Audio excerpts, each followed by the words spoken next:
स्वागत है आप सभी का एक बार फिर से मनी कैम क्लासेस में। और आज का जो वीडियो है ये बहुत हल्का सा छोटा सा वीडियो बना रहा हूँ किस पर, मेटल एंड नॉन मेटल जो हम लोगों का चल रहा है स्पेशली फॉर क्लास 10th। ठीक है, तो क्लास 10th के वीडियोस बहुत कम आ पा रहे हैं, मैं भी मानता हूँ। ठीक है, हफ्ते में 2 वीडियो मैं अपलोड कर पाता हूँ। उसका रीज़न भी ये है क्योंकि इंटर के भी बनाने हैं और फर्स्ट ईयर के भी बनाने हैं, तो इतने सारे वीडियोस के बीच में जो है आप लोगों के लिए इतना ही टाइम मैं निकाल पा रहा हूँ अभी।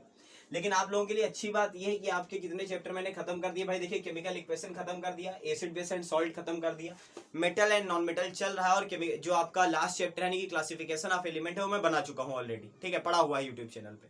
अब बचेगा आपका केवल एक chapter, that is carbon and its compound. तो उसको भी हम लोग इसी तरीके से धीरे धीरे पढ़ते रहेंगे और अप्रॉक्सीमेट नवंबर लास्ट तक हम लोग पूरे कोर्स को क्या कर लेंगे, फिनिश कर लेंगे। चलिए भाई, इतनी बात हो गई कोर्स की। अब अगली बात क्या आती है, दूसरी बात ये आती है कि हम लोगों ने लास्ट लेक्चर तक क्या पढ़ा।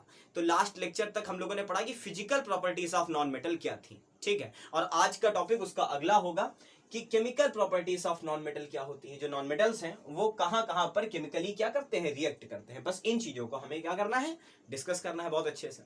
तो देखो, सबसे पहली बात 2 पॉइंट लिख लो जो इसे क्या करें, मेटल से अलग बना दें। ठीक है, क्योंकि हम लोगों ने मेटल एंड नॉन मेटल तो पढ़ लिया,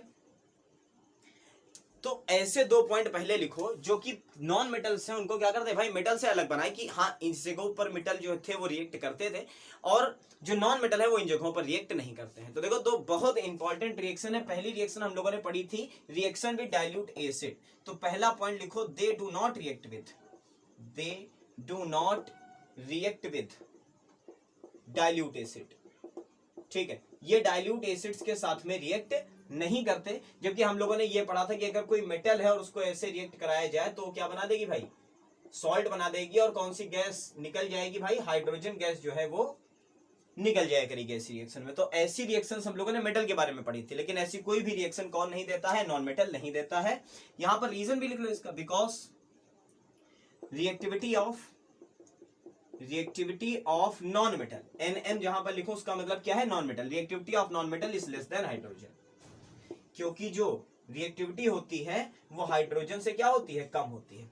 जैसे लास्ट लेक्चर्स अगर आप लोगों ने कंटिन्यू देखे तो मैंने 5 मेटल भी लिखाए थे जिनकी रिएक्टिविटी क्या थी, जिनकी रिएक्टिविटी हाइड्रोजन से कम थी। और वो कौन से थे भाई, सबसे पहले Cu, Hg, Ag, Pt और Au। कॉपर था, ये 5 थे, याद कर लो वापस से, Cu, Hg, Ag, Pt और Au। ये 5 ऐसे चीजें थी जो हाइड्रोजन से कम रिएक्टिविटी वाली थी और हाइड्रोजन को उनके डाइल्यूट एसिड के से डिस्प्लेस नहीं कर पाती थी। ठीक है, तो पहला पॉइंट तो ये बना लो कि they do not react with dilute acid. Dilute acid के साथ में जो नॉन मेटल है उनकी रिएक्शन नहीं होती है। और दूसरा point, they do not react with water. They do not react with water, जबकि हम लोगों ने क्या पढ़ा था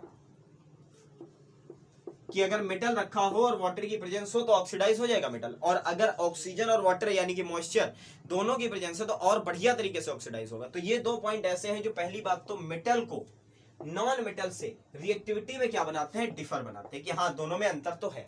क्लियर, तो पहले चलो इसको नोट कर लो दोनों पॉइंट को और उसके बाद में आगे बढ़ते हैं कि कौन कौन सी ऐसी रिएक्शन है जो हमारी क्या देंगे, नॉन मेटल्स जो है वो देंगे बहुत अच्छे से। तो पहली हेडिंग डालिए reaction with oxygen. Reaction with oxygen, तो मेटल भी करते थे और नॉन मेटल भी करते हैं, ये सिमिलरिटी है। रिएक्शन विद ऑक्सीजन या O2 लिख लो बस। तो पहले तो फॉर्मेट चेक कर लो क्या होता है। अगर हमारे पास में कोई नॉन मेटल हो और उसको किसके साथ में भाई रिएक्ट करा दिया जाए, ऑक्सीजन के साथ रिएक्ट कराया जाए। ऑक्सीजन के साथ रिएक्ट करने का मतलब समझते हो, बेसिकली हीट करके बर्न कर दो, जला दो चीज को। तो अगर नॉन मेटल को ऑक्सीजन के साथ में बर्न कर दे तो हमें क्या मिलेंगे, नॉन मेटल के ऑक्साइड मिलेंगे। नॉन मेटल के क्या मिलेंगे, ऑक्साइड मिलेंगे। ठीक है, तो ये तो हो गई जनरल रिएक्शन वर्ड्स में कि नॉन मेटल को अगर ऑक्सीजन के साथ हीट में हम लोग बर्न करने की कोशिश करेंगे तो हमें क्या मिलेंगे, नॉन मेटल के ऑक्साइड मिलेंगे। जिसके एग्जांपल बहुत सारे लिख सकते हो, चाहे आप किसको ले लो, कार्बन को अगर O2 के साथ रिएक्ट कराते हो, हीट देते हो, तो आपको क्या मिल जाएगी भाई, कार्बन डाइऑक्साइड मिल जाएगी। अच्छा, अगर कार्बन जो है 2 कार्बन ले और उसको O2 के साथ कराए, देखो बिल्कुल क्या हुआ, बिल्कुल एक ही रेशियो में इसको क्या कराया है हम लोगों ने, रिएक्ट कराया, यानी कि ऑक्सीजन की एक्सेस नहीं है। यहाँ ऑक्सीजन किसमें लिख लो, एक्सेस में, खूब ज्यादा ऑक्सीजन प्रेजेंट थी। यहां पर ऑक्सीजन क्या थी, जितनी जरूरत थी उतनी, तो यहां पर मिलेगा 2CO, जिसको हम लोग कहते हैं कार्बन मोनोऑक्साइड। क्या कहते हैं, कार्बन मोनोऑक्साइड कहते हैं। ऐसे बहुत सारे एग्जांपल हो सकते हैं। अगर नाइट्रोजन की रिएक्शन किससे करा दी जाए, O2 से करा दी जाए, तो 2NO नाइट्रस ऑक्साइड मिल जाएगी आपको। अगर N2 की रिएक्शन किससे करा दी जाए, 2O2 करा दी जाए तो आपको 2NO2 मिल जाएगा। देखो किस तरीके से रिएक्ट कर रहा है, नाइट्रोजन 2 थे, 4 ऑक्सीजन थे, तो 2NO2 मिलेगी, यानी कि नाइट्रोजन डाइऑक्साइड मिलेगी। इसी तरीके से अगर सल्फर लें और सल्फर को भी बर्न करें तो किसका मिलेगा, सल्फर का ऑक्साइड मिलेगा। अगर SO2 लेते हैं और उसको O2 के साथ में बर्न करते हैं तो क्या मिल जाएगी, ऑक्सीडाइज हो जाएगी, और क्या मिल जाएगा, सल्फर की ट्राइऑक्साइड मिल जाएगी। बेसिकली कहने का मतलब यह है कि जितने भी नॉन मेटल हैं वो सारे के सारे किससे रिएक्ट कर जाते हैं, ऑक्सीजन की प्रेजेंस में बर्न होते हैं, और बर्न होकर के क्या बनाते हैं, बर्न होकर के बनाते हैं भाई नॉन मेटल के ऑक्साइड। क्या ये पॉइंट क्लियर हुआ, देख लो पूरा। कार्बन ने रिएक्ट किया, अगर एक्सेस में तो कार्बन डाइऑक्साइड मिली, अगर सफिशिएंट अमाउंट में रिएक्ट कराया गया तो कार्बन मोनोऑक्साइड मिली। इसी तरीके से यहाँ पर भी केस था कि जितनी ऑक्सीजन की प्रेजेंस है उस अकॉर्डिंग हमारा फाइनल प्रोडक्ट जो होगा वो बनेगा। क्लियर, तो चलो भाई इन रिएक्शंस को नोट कर लो। और ये रिएक्शन की हेडिंग क्या थी, रिएक्शन विद ऑक्सीजन। ठीक, चलिए भाई बढ़े आगे। तो दूसरी हेडिंग क्या पड़ेगी, रिएक्शन विद O2 को हटा दो और क्या कर दो, H2। रिएक्शन विद किसके साथ, हाइड्रोजन के साथ। तो जब भी किसके साथ, हाइड्रोजन के साथ में रिएक्शन होगी आपकी, तो ये पॉइंट बना लो कि जो हाइड्रोजन होता है बेचारे के पास होता है एक इलेक्ट्रॉन, तो ये बना पाता है केवल कौन सा बॉन्ड, सिंगल बॉन्ड। ये तो अपने दिमाग में हमेशा के लिए बना लो, कहीं भी केमिस्ट्री पढ़ोगे तो हाइड्रोजन के पास में क्या होगा, सिंगल बॉन्ड ही बनाएगा वो। तो अगर रिएक्शन विद H2 कराते हैं, किसकी, नॉन मेटल को ही लेते हैं, और नॉन मेटल के साथ में हम क्या लेते हैं, H2 लेते हैं, तो डायरेक्ट एडिशन होगा। क्या होगा, डायरेक्ट एडिशन होगा इसका। अब हाइड्रोजन को क्या कर रहे हो, ऐड कर रहे हो, तो रिडक्शन कह सकते थे प्रोसेस को पहले चैप्टर के अकॉर्डिंग। तो नॉन मेटल के साथ में अगर क्या मिला दें, हाइड्रोजन मिला है, तो नॉन मेटल के क्या मिल जाएंगे हमें, हाइड्राइड मिल जाएंगे। ठीक है, नॉन मेटल के क्या मिलेंगे, हाइड्राइड मिलेंगे। जैसे अगर हम लोगों ने क्या किया, सबसे बड़ा एग्जांपल इसका कि अगर हमारे पास में क्या हो, H2 की रिएक्शन अगर किससे करा लें, O2 से, तो हमें क्या मिल जाएगा भाई, 2H2O। अब पता है कि ये रिएक्शन जनरल वे में तो होती नहीं भाई, पानी बनाना इतना आसान तो है नहीं, तो हम लोग क्या करते हैं, इसके लिए एक्सट्रीम टेम्परेचर चाहिए, और अगर एक्सट्रीम टेम्परेचर नहीं है तो क्या चाहिए भाई, फिर इलेक्ट्रिसिटी चाहिए। ठीक है, इन्हीं दो वे से पॉसिबल है। इसी तरीके से अगर H2 की रिएक्शन किसके साथ कराएं, सल्फर के साथ कराएं, तो हमें क्या मिल जाएगी, H2S।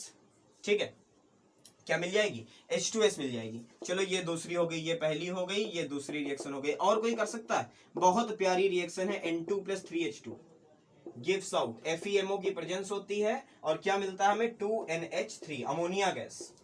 ठीक है, क्या मिलती है भाई, अमोनिया गैस मिलती है। तो N2 के साथ में अगर हाइड्रोजन रिएक्ट करता है तब भी क्या बनेगा, तब भी आपको फाइनल प्रोडक्ट जो है वो डायरेक्ट एडिशन से मिलेगा, अमोनिया मिलेगी। तो कहने का मतलब केवल ये है कि अगर हाइड्रोजन हम लोग अप्लाई करते हैं किसके साथ में, नॉन मेटल के साथ में, कैसा भी नॉन मेटल हो, तो उससे डायरेक्टली जुड़ जाएगा, और डायरेक्टली जुड़ करके क्या देगा, एडिशन प्रोडक्ट देगा।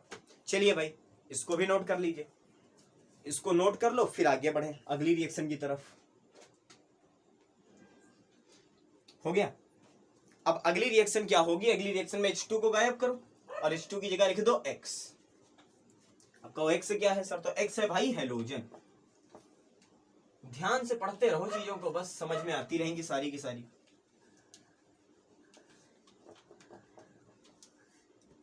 अगली क्या होगी, X का मतलब होता है भाई हैलोजन, और हैलोजन के अंदर कौन कौन आते हैं, फ्लोरीन, क्लोरीन, ब्रोमीन और आयोडीन, ये चार आते हैं।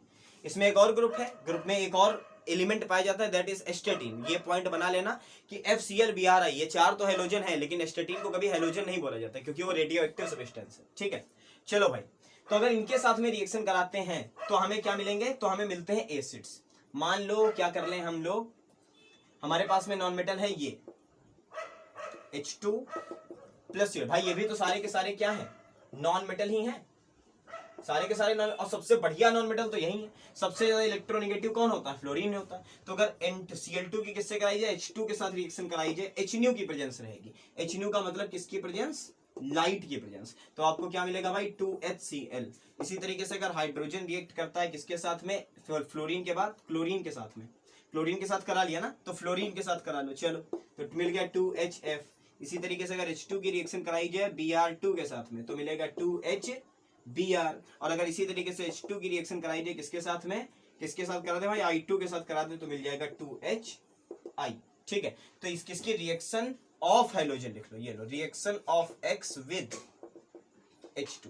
हैलोजन की रिएक्शन किसके साथ में, हैलोजन की रिएक्शन हाइड्रोजन के साथ में, यानी कि नॉन मेटल की ही रिएक्शन है हाइड्रोजन के साथ में, लेकिन फॉलो किसकी प्रेजेंस में होती है भाई, लाइट के प्रेजेंस में फॉलो हो पाती है। ठीक है, तो ये 4 एग्जांपल है जो बहुत बढ़िया है, नोट करो इनको भी।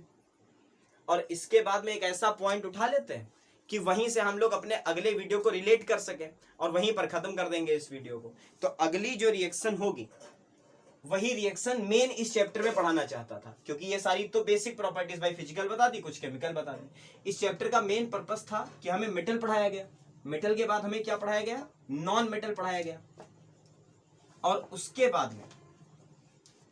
बाद में हम लोगों को क्या पढ़ना है, जो फाइनल रिएक्शन अंतिम पढ़नी है वो है reaction of metals with non metals, कि अगर मेटल और नॉन मेटल आपस में रिएक्ट करें तो क्या बनेगा। और दूसरी बात यहां पर आपको क्या पढ़ना है, बहुत बड़ी चीजें पढ़नी है। पहला पढ़ना है आपको क्या, आयनिक बॉन्ड, साथ ही में आपको पढ़ना होगा आयनिक कंपाउंड्स, ठीक है, और टोटल इलेक्ट्रॉन ट्रांसफर या इलेक्ट्रॉन ट्रांसफर कैसे होता है, इलेक्ट्रॉन का ट्रांसफर, इतनी चीजें पढ़नी है। तो इस टॉपिक को बहुत आराम से शुरू करते, धीरे धीरे शुरू करते कि कैसे भाई पहुंचे कि इसको पढ़ने लायक दिमाग हमारा बने। तो सबसे पहली बात तो ये देखो कि अगर आपके पास में कोई क्या हो, मेटल हो, प्लस आपके पास में क्या हो, नॉन मेटल हो, बहुत ध्यान से समझना बात को। तो जब मेटल और नॉन मेटल आपस में रिएक्ट करते हैं तो फॉर्मेशन होता है किसका, आयनिक बॉन्ड का। ठीक, आयनिक बॉन्ड के थ्रू कह सकते हो किसका फॉर्मेशन होता है, आपके आयनिक कंपाउंड का। ठीक है, किसका फॉर्मेशन होता है, आयनिक कंपाउंड का फॉर्मेशन होता है, और उन आयनिक कंपाउंड में आयनिक बॉन्ड पाए जाते हैं। इतनी बात समझो कि अगर हमारे पास कोई मेटल हो, दूसरी बात कोई नॉन मेटल हो, तो हमें क्या मिलेगा, आयनिक कंपाउंड मिलेगा, और उस आयनिक कंपाउंड में हमें क्या मिलेंगे, आयनिक बॉन्ड मिलेंगे। तो देखो हम लोग क्या मान के चल लेते हैं कि आपको बॉन्ड के बारे में पता है कि बॉन्ड क्या होता है। ठीक है, जिसको भी पता हो कि व्हाट इज अ बॉन्ड, वो कमेंट बॉक्स में कमेंट में आंसर करो कि बॉन्ड मतलब क्या। ठीक, जितने लोगों का आंसर आ गया, जिसका सही है उसके लिए बहुत अच्छी बात है, और जिनको नहीं आता है वो लोग भी बताओ कि भाई बॉन्ड के बारे में हमें कुछ नहीं पता। तो अगले वीडियो में मैं कहां से शुरू करूं, बॉन्ड बता दूं पहले आपको, तब आप क्लासीफाई कर पाओ कि आयनिक बॉन्ड क्या होता है, कोवेलेंट बॉन्ड क्या होता है, कोऑर्डिनेशन बॉन्ड क्या होता है, एक्सेट्रा एक्सेट्रा, जो भी बात है। ठीक है, बेसिक बात मैं ये मान के भी चल रहा हूं कि आपको बॉन्ड के बारे में तो पता है कि बॉन्ड क्या होता है। ठीक है, तो मेटल और नॉन मेटल अगर आपस में मिले तो आपको मिलेगा आयनिक कंपाउंड, और उसमें पाए क्या जाएंगे, आयनिक बॉन्ड पाए जाएंगे। ठीक है, तो सबसे पहले हम लोगों को क्या पढ़ना पड़ेगा, हमें पढ़ना पड़ेगा कि आयनिक बॉन्ड क्या होता है, यह पढ़ना पड़ेगा पहला टर्म। दूसरा टर्म हमें पढ़ना पड़ेगा कि हाउ इट फॉर्म्स, ये बनता कैसे है। ठीक है, बहुत ध्यान से सुनो, यहीं से मेन चीज आपको जो इस चैप्टर का मोटो था कि आप सीख जाओ, बस वही यहां पर पढ़ना है कि आयनिक बॉन्ड क्या होता है, ये कैसे बनता है। ठीक है, और तीसरी बात आपको जो पढ़ लेनी चाहिए वो है क्या, कि आयंस क्या होते हैं। इसके अंदर आपको पढ़ने होंगे कैटायन और एनायन, ये दो चीजें पढ़नी होंगी। और जब ये सारी चीजें पढ़ ली तो चौथा पॉइंट हमें पढ़ना पड़ेगा कि आयनिक कंपाउंड की क्या प्रॉपर्टी होती है, प्रॉपर्टीज ऑफ आयनिक कंपाउंड, कि जो आयनिक कंपाउंड हम लोगों ने बना लिए उन आयनिक कंपाउंड की मेन विशेषताएं यानी कि मेन प्रॉपर्टीज क्या हैं। तो इतनी चीजें हम लोगों को अब पढ़नी है अगले वीडियो में। तो अगले वीडियो में शुरुआत कहां से करेंगे, अगर कमेंट में सबको पता हुआ कि बॉन्ड क्या होता है, ठीक है, तो हम लोग कहां से शुरू करेंगे, आयनिक बॉन्ड से शुरू करेंगे। और अगर नहीं पता हुआ तो हम लोग कहां से शुरू करेंगे, बॉन्ड टर्म से शुरू करेंगे कि बॉन्ड क्या होता है, देन आयनिक बॉन्ड क्या होता है, फिर वो कैसे बनता है, उसके बाद में कैटायन और एनायन क्या होते हैं, और लास्ट में प्रॉपर्टीज ऑफ आयनिक बॉन्ड। अच्छा, इतनी चीज पढ़ने के बाद चैप्टर में कुछ बचेगा क्या, चैप्टर में बचेगा मेटलर्जी। ठीक है, पांचवा पॉइंट हो गया, ये तो न्यू पॉइंट लिख लो, मेटलर्जी या कह लो एक्सट्रैक्शन ऑफ मेटल, कि अगर हमें मेटल किस फॉर्म में मिलती है, बाउंडेड फॉर्म में मिलती है। जाहिर सी बात है कि मेटल हमें प्योर नहीं मिलता है, तो हम लोग कहां से कौन सी मेटल पूरी तरीके से प्योरीफाई करके निकाल सकते हैं, और इसी को पढ़ने के बाद आपका चैप्टर जो हो जाएगा वो क्लोज हो जाएगा। तो हमें कितने लेक्चर की जरूरत पड़ेगी, देखो एक में ये सब कवर हो जाएगा, और एक में ये सब कवर, एक में कवर हो जाएगा, हाँ एक में कवर हो जाएगा। ठीक है, एक में बहुत आराम से कवर होगा। और एक्सट्रैक्शन ऑफ मेटल के लिए हमें कितने लेक्चर चाहिए होंगे भाई, 2 लेक्चर चाहिए होंगे। उसके बाद में कम से कम 2 लेक्चर में मैं आपको क्या कराऊंगा, क्वेश्चंस कराऊंगा कि किस तरीके के क्वेश्चन पूछे जाते हैं, और उसके बाद में आपका क्या शुरू करूंगा भाई, कार्बन एंड इट्स कंपाउंड। बहुत बढ़िया चैप्टर है, बड़ा चैप्टर है, आराम से पढ़ेंगे। ठीक है, तो इस वीडियो में फिलहाल इतना ही। बहुत जल्द मिलता हूँ आपसे अगले वीडियो में, तब तक के लिए थैंक यू सो मच।